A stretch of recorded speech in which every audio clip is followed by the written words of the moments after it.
Iran के साथ जारी जंग 7 जुलाई से अब तक तकरीबन 100 फौजी जख्मी हुए, जिन्हें मुख्तलिफ नौयत के जख्म आए हैं। पेंटागन तर्जुमान शान पार्नेल ने इंकशाफ किया कि वक्त किया गया कि जब अमरीका ने ईरानी हमले से हलाक 2 फौजियों की शनाख्त जाहिर की है। तर्जुमान पेंटागन ने साथ ही दावा किया कि उनमें से 96% ड्यूटी पर वापस आ चुके हैं।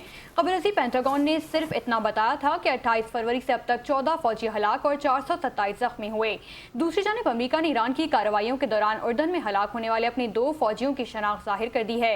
अमरीकी महकमा दिफा पेंटागन की जानिब से जारी बयान के मुताबिक हलाक होने वालों में 25 साला फर्स्ट लेफ्टिनेंट टाइलर जेम्स फेहान और 19 साला इजाबेला शामिल हैं। ये दोनों एहलकार उर्दन में दाइश के खिलाफ एक अमरीकी मिशन का हिस्सा थे। अमरीकी सेंट्रल कमांड ने बताया था कि दोनों सर्विस मेंबरान उर्दन में ईरानी बैलिस्टिक मिसाइलों और ड्रोन हमलों का निशाना बने। अमरीकी फौज के मुताबिक ईरान के साथ शुरू होने वाली इस जंग में अब तक हलाक होने वाले अमरीकी फौजियों की तादाद 17 हो गई है। उधर अमरीकी फौज की मुसलसल 10वीं रात ईरान पर हमले मुकम्मल हो गए, जिसमें मिसाइल और ड्रोन लॉन्चिंग मकामात फजाई दिफाई निज़ाम को निशाना बनाने का दावा किया गया है। अमरीकी सेंट्रल कमांड के बयान के जारी करते हुए बताया कि ईरान के खिलाफ एक और मरहलावार हमले मुकम्मल कर लिए हैं। अमरीकी फोर्सेस ने ईरानी फौजी कमांड सेंटर्स, बहरी सलाहियतों, मिसाइल और ड्रोन लॉन्च साइट्स और फजाई दिफाई निज़ाम को भी निशाना बनाया।